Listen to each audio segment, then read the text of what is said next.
Baspa supremo Mayawati भी देश व प्रदेश के कई दूसरे राजनीतिक दलों की तरह परिवारवाद की राह पर चल दी हैं। बसपा मुखिया मायावती ने अपने भतीजे आकाश आनंद को अपना राजनीतिक उत्तराधिकारी घोषित कर दिया है। इससे पहले मायावती ने आकाश को नेशनल कोऑर्डिनेटर का पद देकर राजनीति में लॉन्च किया था। 2017 से शुरू हुआ आकाश का सफर कम समय में ही मायावती की वजह से बसपा में शिखर पर पहुंच गया है।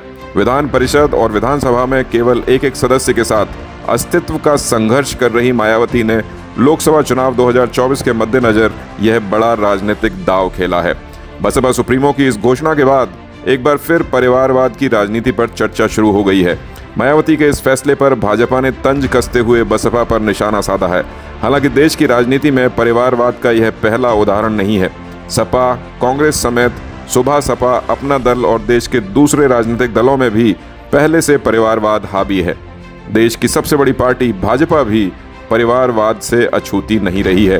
राजनीतिक विश्लेषक मानते हैं कि मायावती के इस फैसले के बाद बसपा के कार्यकर्ताओं, नेताओं और जनता को सोचने के लिए एक अहम विषय मिल गया है कि पार्टियों के परिवारवाद में उनका महत्व कहां और कितना है। बसपा संस्थापक स्वर्गीय काशीराम राजनीति में परिवारवाद के विरोधी थे। उन्होंने अपने भाई दरबारा सिंह से लेकर दूसरे परिवारीजनों को राजनीति से दूर रखकर मायावती को बसपा का उत्तराधिकारी बनाया था। लेकिन अब मायावती ने भी परिवारवाद की ही राह अपनाई है। मायावती ने पहले अपने भाई आनंद को पार्टी का राष्ट्रीय उपाध्यक्ष बनाया, अब भतीजे को उत्तराधिकारी घोषित कर दिया। मायावती ने पहले यह संकेत दिए थे कि उनका उत्तराधिकारी जो भी होगा वह उनसे छोटी उम्र का ही होगा। आकाश को जिस तरह से मध्य प्रदेश और छत्तीसगढ़ में बसपा के चुनाव प्रचार की कमान सौंपी गई थी, उससे संकेत मिल रहे थे कि मायावती जल्द उन्हें उत्तराधिकारी घोषित कर सकती हैं। राजस्थान, मध्य प्रदेश और छत्तीसगढ़ विधानसभा चुनाव में उम्मीद के हिसाब से सफलता न मिलने के बाद मायावती ने लोकसभा चुनाव के मद्देनजर अपने परंपरागत दलित वोट बैंक को साधने के लिए यह बड़ा दांव खेला है। आकाश को उत्तराधिकारी घोषित कर उन्होंने दलित वोट बैंक को बिखरने से रोकने और बसपा के साथ लामबंद रखने की कोशिश की है। साथ ही युवा वर्ग को साधने के लिए बड़ी हैसियत के साथ आकाश को आगे बढ़ा दिया है। आकाश न सिर्फ युवा हैं बल्कि टेक्नो सेवी भी हैं और युवाओं से कनेक्ट बनाते नजर आते हैं। मायावती की इस घोषणा ने एक बार फिर प्रदेश में परिवारवाद की राजनीति पर मुद्दे को हवा दे दी है। माना जा रहा है कि मायावती ने सत्ता में रहने के दौरान भी पार्टी में कभी दूसरी पंक्ति तैयार नहीं की थी। उसकी वजह यह है कि वह किसी पर जल्दी और ज़्यादा विश्वास नहीं करती हैं। यही वजह है कि राष्ट्रीय महासचिव सतीश चंद्र मिश्रा समेत चंद नेताओं को छोड़ दें तो बाकी सभी पुराने दिग्गज नेता मायावती को छोड़कर चले गए हैं। विश्लेषक मानते हैं कि राजनीतिक दलों के कार्यकर्ताओं और जनता के लिए यह सोचने का विषय है कि किस तरह राजनीतिक दल जनता के वोट और कार्यकर्ताओं की मेहनत से सिर्फ परिवार को आगे बढ़ाते हैं। इससे कार्यकर्ताओं की प्रतिबद्धता प्रभावित होती है। वह चाहे कितनी भी मेहनत और समर्पण से काम करें, लेकिन जब महत्वपूर्ण पद की बात आएगी तो परिवार के किसी सदस्य को ही चुना जाएगा। स्वर्गीय काशीराम ने बहुजन मिशन के साथ पार्टी की स्थापना की थी, लेकिन अब बसपा पर भी परिवार की पार्टी का ठप्पा लग गया है। राजनीतिक दलों के परिवारवाद से वे कार्यकर्ता आहत होते हैं जो किसी समाज या देश के मिशन को लेकर उससे जुड़ते हैं।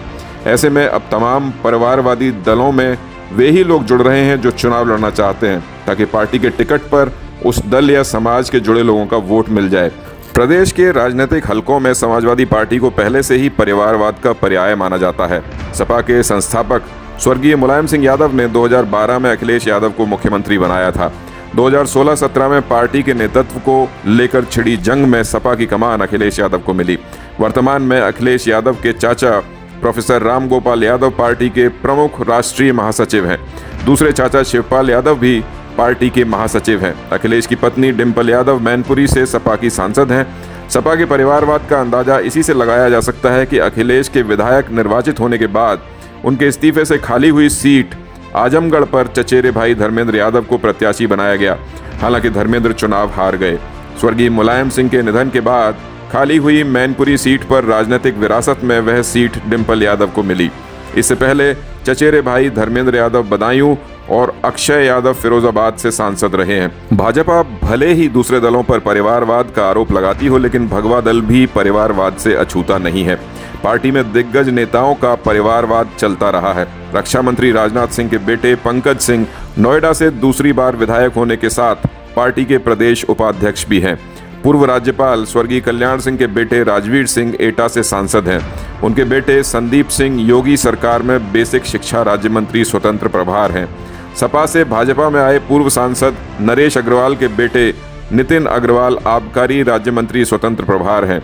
इनके अतिरिक्त भी भाजपा सरकार के मंत्रियों और सांसदों के परिवारजन जिला पंचायत अध्यक्ष, क्षेत्र पंचायत अध्यक्ष, जिला सहकारी बैंकों के अध्यक्ष हैं।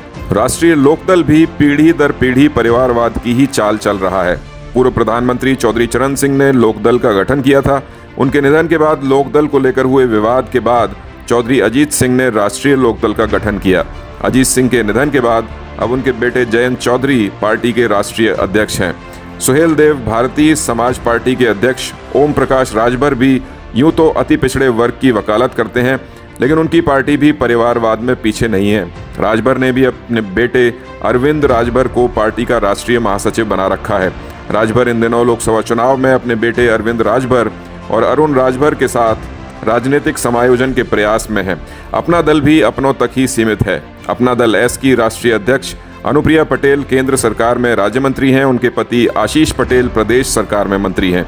वहीं अपना दल कमेरावादी की अध्यक्ष कृष्णा पटेल की बेटी पल्लवी पटेल सपा से हुए गठबंधन के तहत सपा की विधायक हैं। यूं तो गांधी परिवार के नाते कांग्रेस हमेशा से ही परिवारवाद के मुद्दे पर निशाने पर रही है।